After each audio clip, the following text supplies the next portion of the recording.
Hey, what's up YouTube? My name is Inverted Joker and welcome back. The topic of today's video is going to be game sense. So, what is game sense?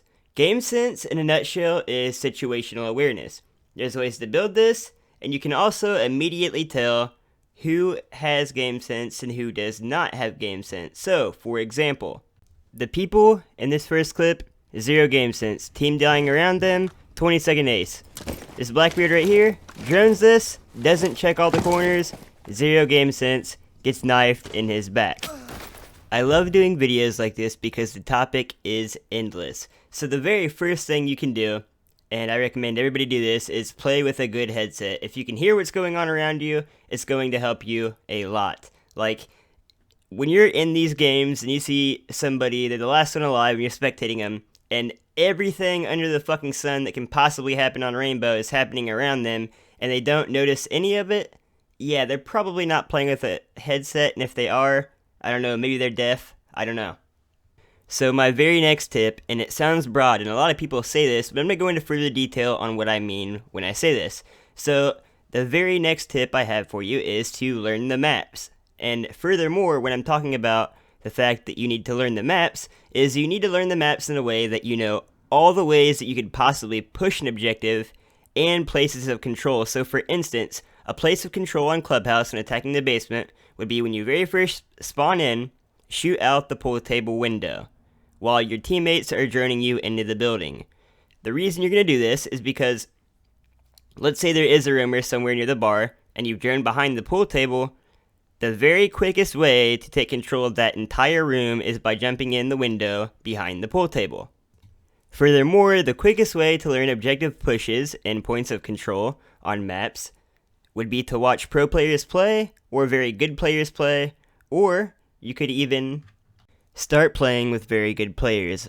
Because, I mean, after all, the best way to get better is to play with better people.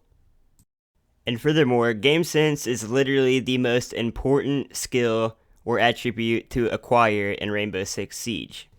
So it is why we are now going to get into the more advanced section of this guide or tutorial, or however you look at this type of video.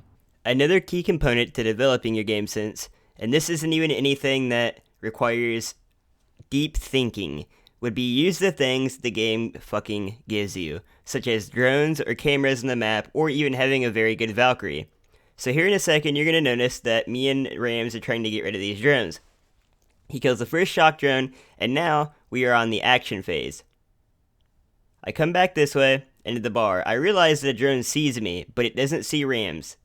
Take full time to realize exactly where Rams is. He's back, and he's behind the pool table. We talked about this a second ago, that is the main point of control on this map, is popping that pool table window open, and, you know, droning your team in, communicating, etc. Those two drones saw me come into strip club, and they didn't give Rams any second thought whatsoever. So I'm just going to sit here and try to hold strip club for a minute. I'm going to come out, and I'm going to peek around and try to draw the interest of more drones or people that might see me. So once again, these drones are fully committed to finding me. For whatever reason, they don't check the control point of the room. This is going to come back to haunt them in a second, and I'm going to show you exactly why it's going to come back to haunt them. And it's solely because this season's meta and last season's meta revolved around opening up the bar hatch and opening up stock hatch. The other team does not have a Habana, they only have a thermite. So, it is very important that thermite stays alive, and everyone drones every nook and cranny to make sure that, you know, Bandit right here, Lethal Rams, is not sitting there. And we joke about this still to this day, about Capito running up to the top of the stairs because he's the one, and Twitch is the one, both who just died, that droned Thermite into bar. And you could tell that they were freaking the hell out because Thermite was probably screaming at them for getting him killed. This next tip is probably the hardest to build on, but it is the most important thing to building your game skill, hands down, period. When you hear teammates calling things out, it's very easy to get lost in all the callouts, along with the occasional chatter that goes on in-game for whatever reason, or what the reason may be. It's very, very hard, initially, when you first start playing this game, or first start developing skills to this game, to listen to every single callout. But from now on, when you hear a callout, what you're going to do is, in your mind immediately, draw up an overhead view of the map in your head. It sounds really weird, but do it. And say you call someone out, even on this map right here. Let's say that Buck is being called out in White Room.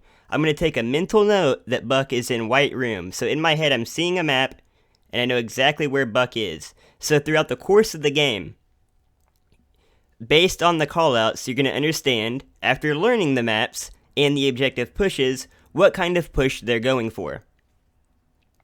Here in a second, it's going to come down to me and Suspect Genie that you see here in the gameplay. Shout out to you, Suspect. I know you're probably watching this now.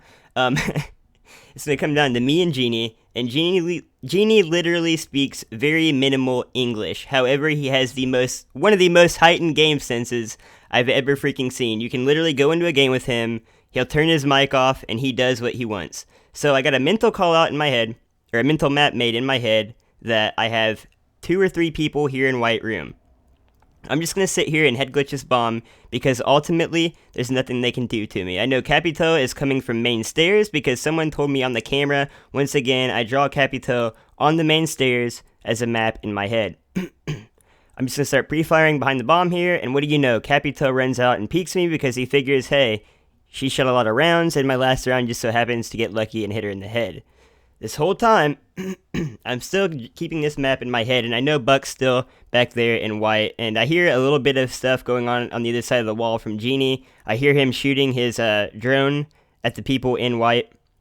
So I'm not even, worried about someone running out, but I am going to just keep free firing this, and eventually I do down Buck, and I'm pretty sure Genie takes it. Yep, Genie takes care of that. Now it is me and Genie versus 2.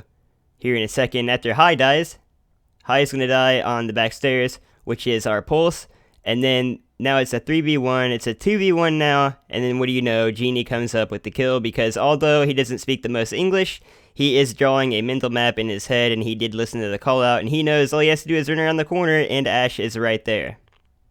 So now that you have a good understanding of what GameSense is and how to somewhat build it, I know this topic is gigantic, and I do intend to do a couple more videos on it and showing you guys more things that you can use to build your GameSense, or more tips that you can use to get better at, understanding your situation that you're in and things that you're dealing with. I'm just going to keep making videos on it. But another quick tip that I have, and it really will improve your, gameplay in general, that a lot of people really don't think about at all, and I don't have a clip to show you guys. I'm sorry for that. But take note of where barricades, or how barricades, are put up. So go into a private match and simply put up a barricade, right? Now what I want you to do is look at the way that the door or the barricade is sitting on the door frame. Now have a friend or someone that you know put a barricade up while they're standing inside of the room.